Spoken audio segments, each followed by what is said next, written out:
O que faz um bom azeite? Sabe como escolher? Venha descobrir e explorar este produto tão importante da nossa gastronomia na Escola do Gosto. Dia 25 de novembro no Porto, venha provar e aprender com Ana Carrilho, Edgardo Pacheco e o chefe André Cabrita. Os lugares são limitados. Inscreva-se já em público.pt.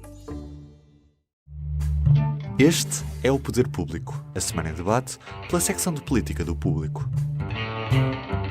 São José Almeida, Marta Moitinho Oliveira, Sofia Rodrigues e eu sou a Sónia Sapaz. Bem-vindos a mais um Poder Público. Nesta quinta-feira, 19 de maio, acordamos com a notícia expectável de que o PS está perplexo com o Presidente da República por ter anunciado a data aproximada da visita de António Costa a Kiev. Era uma data que o gabinete do Primeiro-Ministro mantinha em segredo por questões de segurança, embora todos aqui achássemos que o que fazia sentido era que António Costa aproveitasse a ida à Roménia e à Polónia para dar um salto à Ucrânia. São José, como é que classificas o facto de Marcelo ter aproveitado uma escala no Dubai, ele que ia a caminho de Timor-Leste, para fazer esta revelação? Foi um simples descuido?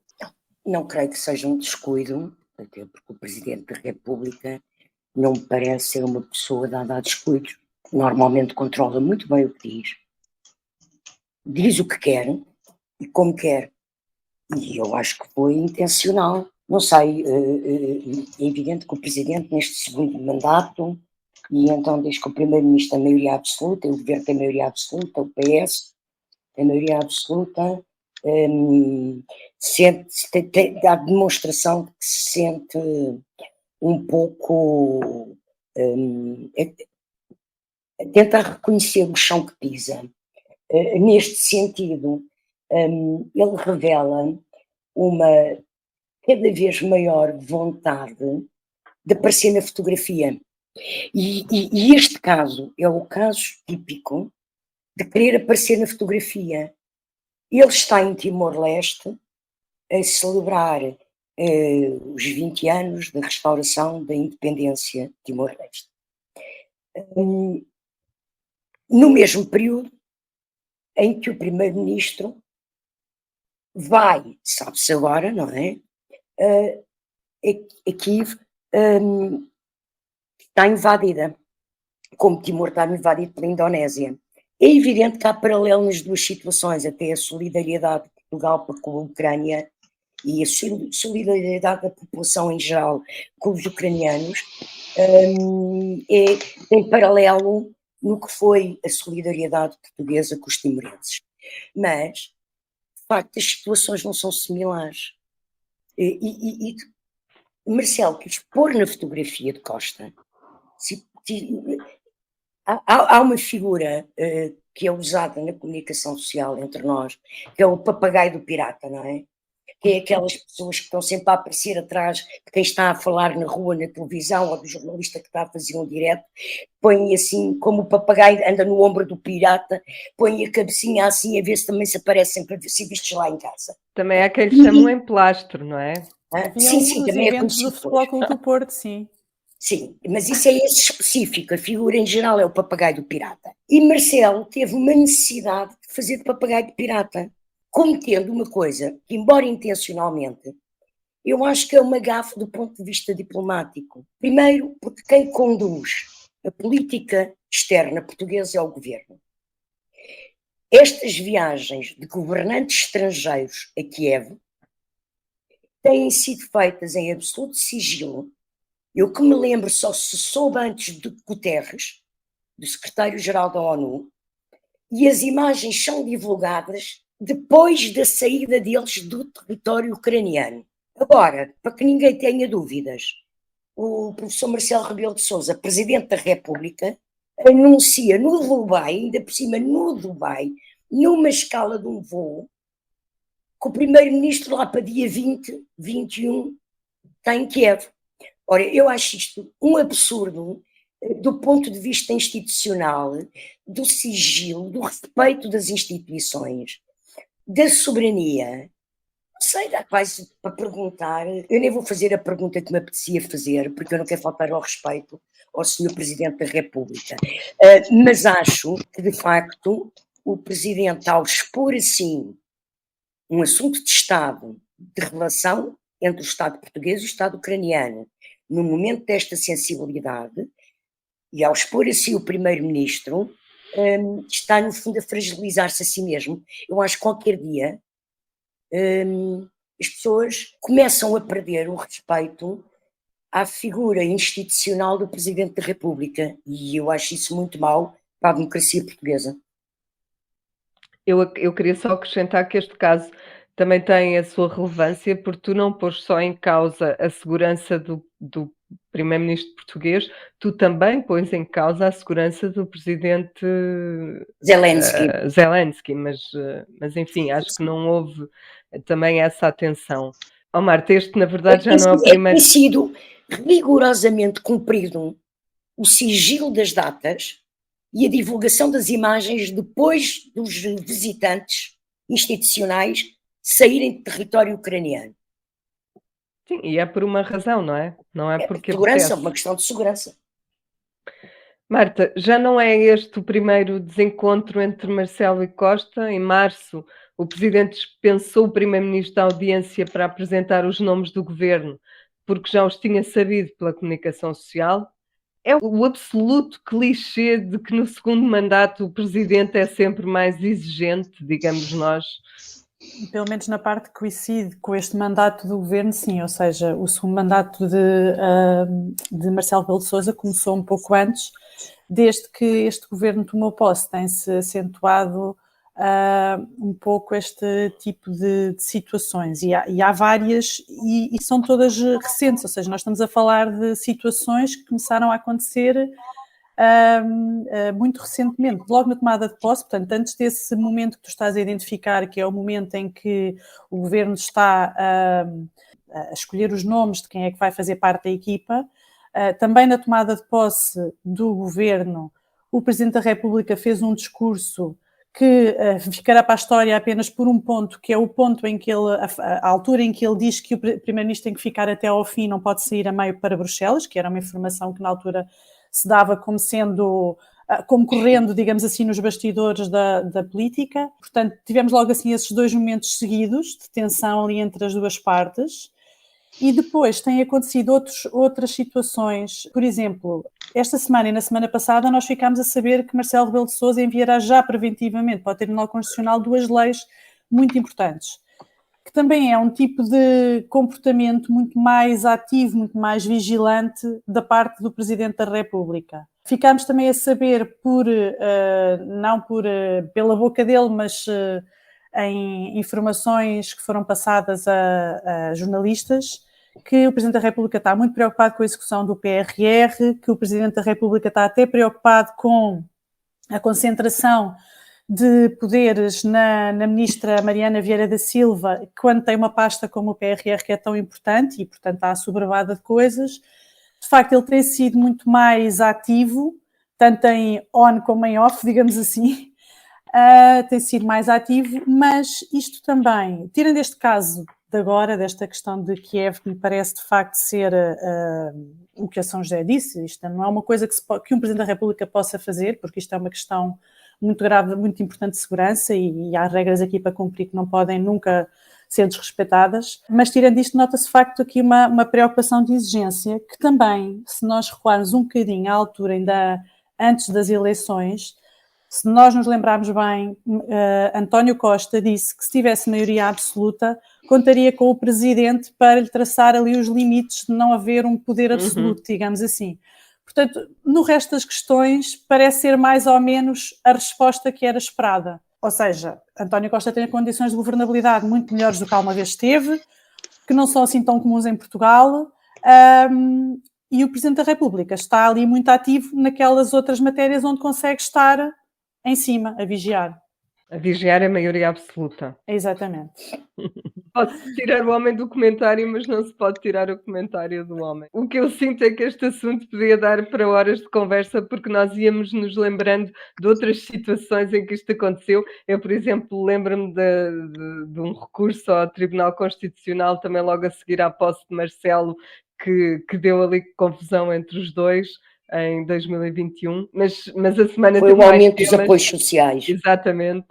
Mas como a semana teve mais temas, é melhor não sermos monotemáticas no nosso podcast. Eu passaria para outro assunto que se mantém na ordem do dia, apesar de não ser novo. Os metadados. Sofia, o PSD já apresentou um projeto de lei, os 2 candidatos à liderança mostram abertura para resolver o assunto e o PS ontem disse-nos que está disponível afinal para conversar. O que é que tu achas que os 2 partidos estão a tentar evitar? Eu acho que os partidos estão a tentar resolver mesmo este imbróglio jurídico que se criou aqui um pouco por inércia dos partidos do Parlamento, que têm responsabilidades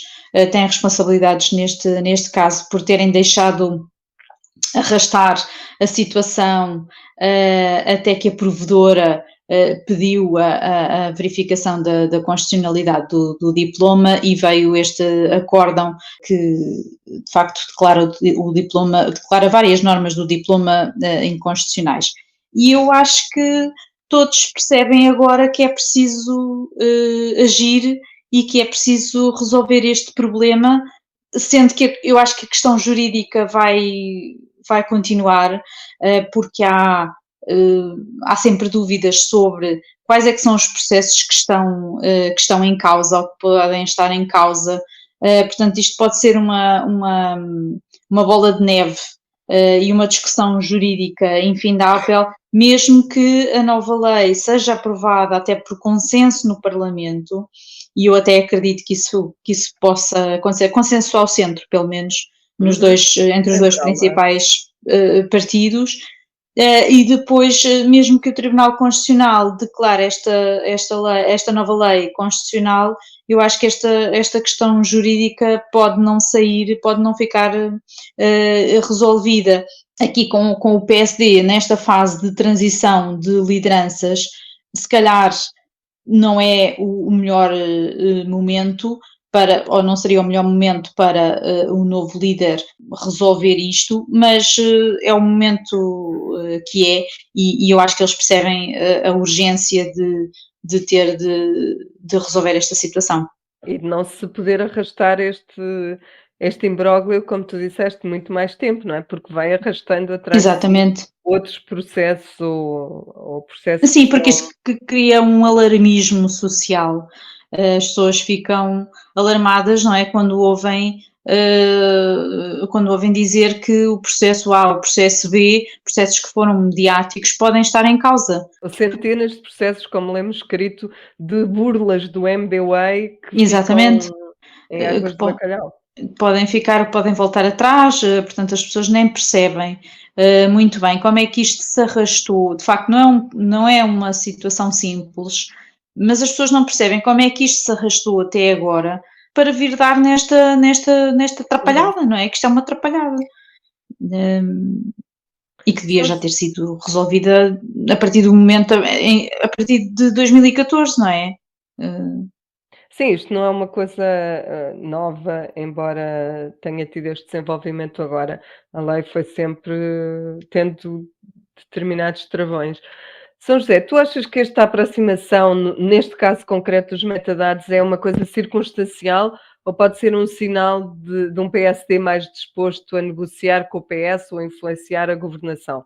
Não eram nada essas as pistas que vinham sendo dadas, por isso é que eu faço a pergunta. Eu não sei se é uma coisa ou se é outra, agora pode ser visto das 2 perspectivas. Por um lado, é evidente que é circunstancial, é em relação a uma lei específica, que é, de facto, um sintoma do desleixo como os partidos parlamentares tratam as questões de Estado e de soberania. O que está aqui em causa é uma coisa que envolve a soberania, a segurança interna, o aparelho judicial. Portanto, põe em causa o funcionamento da própria democracia. E houve um desleixo total num problema que se arrasta há 8 anos. Isto por um lado. Queria dizer isto porque eu acho que é mesmo grave o sinal que isto mostra para a sociedade.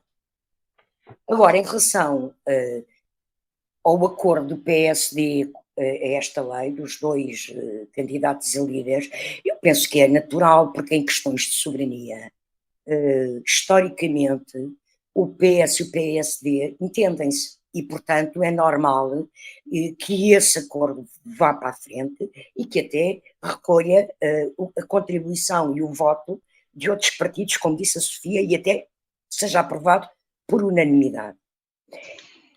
Agora, para o futuro, eu acho que o tanco que nós vamos ter no Parlamento depende de quem é o futuro líder do PSD, mas também depende do PS, não é? Aquela velha expressão, é preciso dois para dançar o tango. E eu creio que António Costa vai estar obrigado, pela circunstância do seu mandato, a tentar chegar a acordos significativos em questões essenciais com o PSD.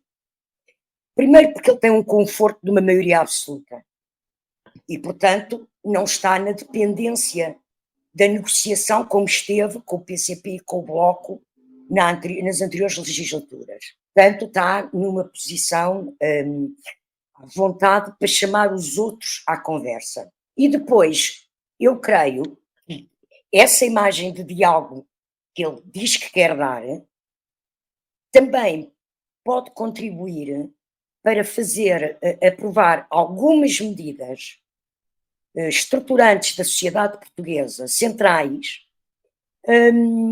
que são importantes que avancem pela mão dos dois partidos. E que até aqui nunca foi possível.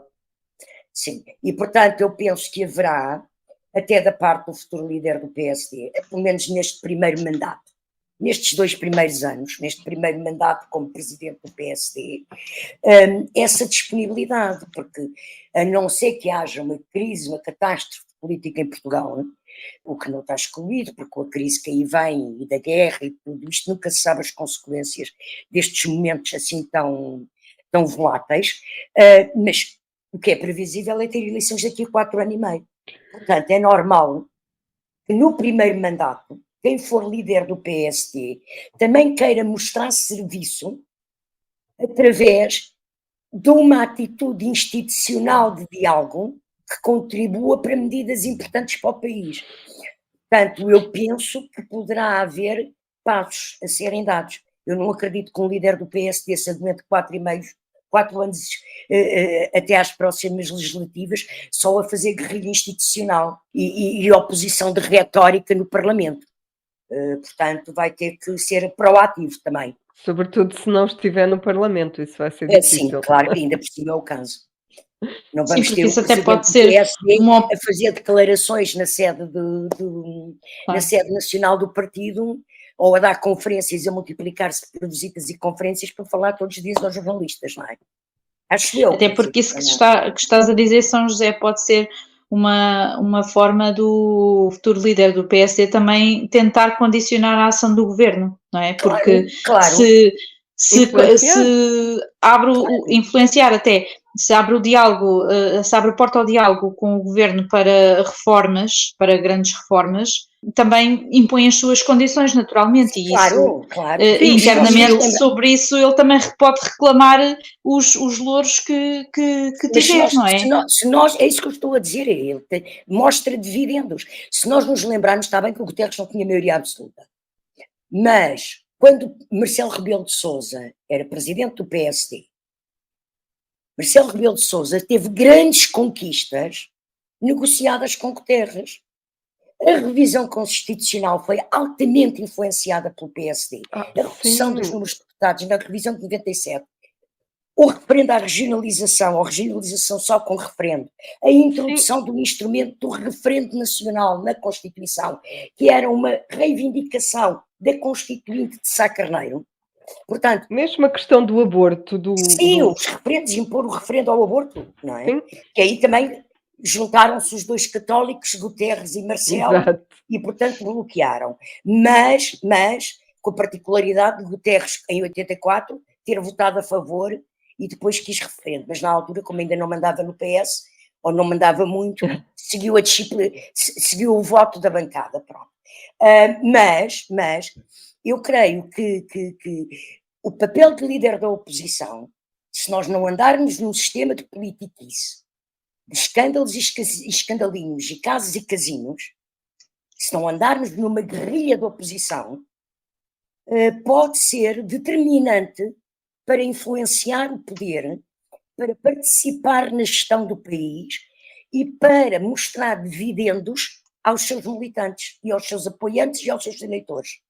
E conquistar, e até uma forma do futuro líder do PSD começar a unir o partido, a cimentar o partido e a reestruturar o partido para os dias de hoje. E o próprio PS, se disser que não a tudo, que não quer negociar, que não quer reformar, que não... Fica do lado do próprio PS o ónus de não ter querido levar E o primeiro-ministro desmente-se, porque ele logo na noite da vitória disse que queria diálogo. No discurso da posse diz que queria diálogo. E, portanto, tem que mostrar diálogo. Sem querer, acabamos por nos aproximar do último tema, que tinha a ver com o PSD. Terminou recentemente o prazo para que os candidatos apresentassem as suas moções de estratégia global e faltam menos de 10 dias para as eleições. Marta, a esta distância, há um vencedor claro no horizonte ou tu dirias que prognósticos são no fim do jogo? Eu acho que em política é melhor dizer isso, não é? Porque nós já vimos isso algumas vezes. E vimos tanto recentemente, por exemplo, nas legislativas, em que nós andámos até à véspera das legislativas a dizer que não havia maioria absoluta e depois saiu uma maioria absoluta claríssima para o PS. Portanto, isso aconteceu tudo na última semana, não é? Até dizíamos mais, Marta, dizíamos que o PSD podia ganhar as eleições. Isso. Portanto, isso foi assim uma grande lição para todos nós e, portanto, é melhor não tentar adivinhar. E também, nas anteriores eleições internas do PSD, que tinham Rangel e Rio a concorrer ao lugar de líder, também houve alturas, não tão perto, se não me engano, mas também houve alturas em que as coisas pareciam inclinadas, ou pelo menos distritais importantes do PSD, como por exemplo a do Porto, pareciam inclinadas para Rangel. E nós acabámos por ver que Rio ganhou no Porto. Portanto, de facto, as coisas vão mudando e eu acho que os candidatos, ou pelo menos aqueles que têm mais, digamos, traqueios nestas coisas, de estar atentos aos... onde é que anda a antena política, sentem que a última semana é uma semana importante e já houve declarações, apesar da campanha até agora, como nós temos visto a campanha interna do PSD também, porque já é a segunda, muito próxima de uma anterior, e porque o partido teve uma derrota muito grande nas legislativas. A campanha tem sido assim um bocadinho, digamos, murcha. Não há eleições em breve, não é? Pronto, exato. Nada disso de facto ajuda. A campanha tem sido um bocadinho murcha. Os candidatos falam, mas não se agridem politicamente, digamos assim, mas esta semana já houve umas declarações de Luís Montenegro a sinalizar assim uma subida de tom ali no confronto com Jorge Moreira da Silva, quando diz que não via ideias. Isto foi no dia seguinte a Jorge Moreira da Silva ter apresentado a sua moção, que são as ideias, é o grupo de ideias principais que ele leva para o partido, a dizer que não vê ali ideias e que não vê naquela biodiversidade política, um bocadinho numa alusão ao cargo que Jorge Moreira da Silva já teve, que não vê ali ideias naquela biodiversidade política, apesar de tudo. Ou seja, dá-lhe um bocadinho a sensação que esta última semana pode ser diferente, mas a nível de campanha e acabar por ser mais definidora. Mas eu interpretei essas declarações como um pescar de olho também ao eleitorado do Moreira da Silva, que era, da maneira como ele as diz, que é, não há nada nessa biodiversidade toda que eu rejeite totalmente e que não possa ser aproveitado também, como quem diz como quem assume um compromisso de unir o PSD. Porque ele depois dizia mais algumas coisas e eu achei que ele estava mesmo a pescar o olho, como quem diz, vá lá, votem em mim, eu ganho e eu comprometo-me a usar o que for válido e a dar seguimento a boas ideias. Sim, pode ser, até porque isso é sempre uma preocupação seguinte no pós-diretas e na altura do Congresso, é tentar passar a mensagem que o partido está unido e tentar dar sinais de que isso de facto tem uma adesão à realidade, nomeadamente com os lugares que são atribuídos às pessoas da candidatura Sim. oposta, portanto, aquela que vai perder, não é? Como é que são integrados os críticos? Exatamente. Sim. Mas pronto, entramos na semana decisiva definitivamente. Sim, sim. Sofia, tu que acompanhas este partido muito de perto e há muito tempo e que leste as moções, achas que se pode dizer que Luís Montenegro e Jorge Moreira da Silva representam de facto dois projetos de poder totalmente distintos ou é mais o que os une do que os separa? Eu acho que é mais o que os une do que os separa. Ao ler as moções não se fica com a ideia de que há aqui dois projetos muito diferentes ou opostos ou contrastantes. Eles comungam de muitas ideias, até porque muitas delas são património do PSD e eles não deitam isso fora, mas há apenas uma questão, que é a questão de posicionamento central em relação ao Chega, que de facto os divide, mas eu até acho que isso pode ser até conjuntural, que não é uma coisa estrutural.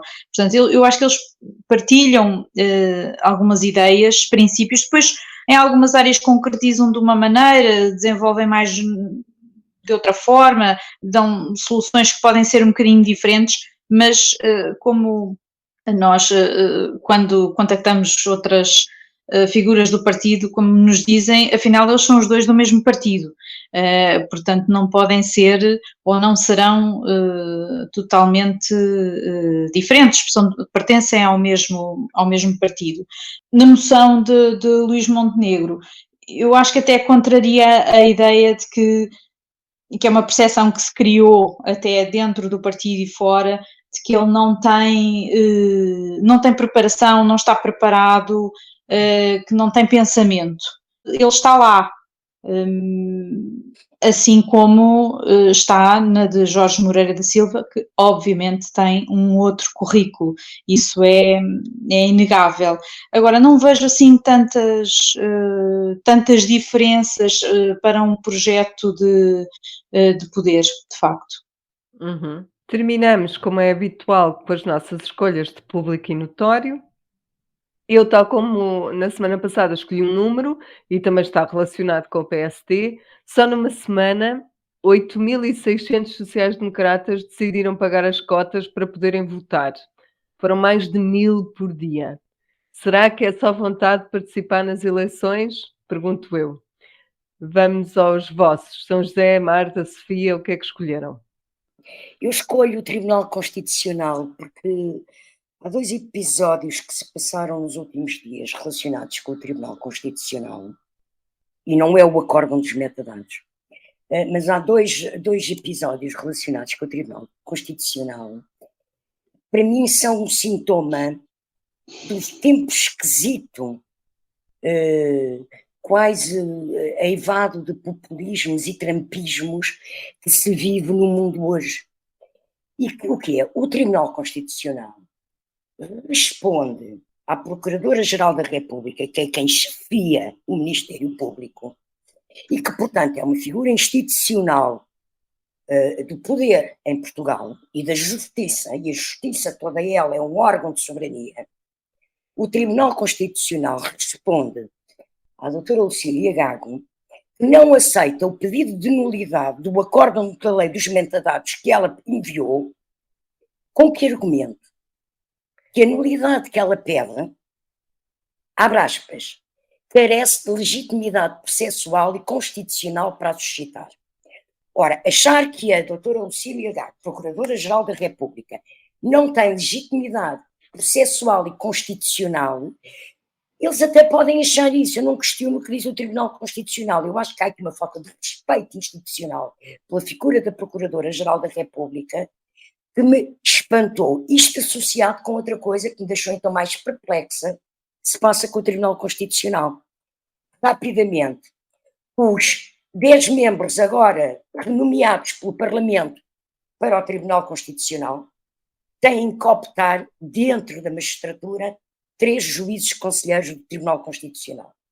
Um dos senhores, que são estes juízes do TC, que foram eleitos pela Assembleia da República, numa democracia, decidem cooptar um senhor juiz chamado Almeida e Costa, que foi um ativíssimo durante mais de uma década, um ativíssimo combatente da legalização do aborto. Ele tem todo o direito de ser contra o aborto, a questão não é esta.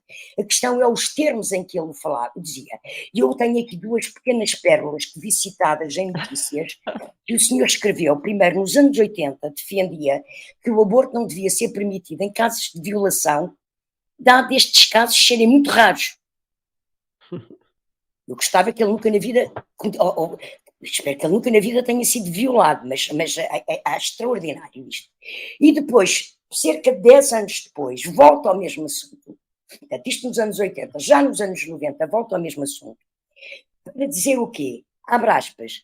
A vida intrauterina ocupa na hierarquia da lei fundamental um posto superior ao da saúde física ou psíquica da grávida.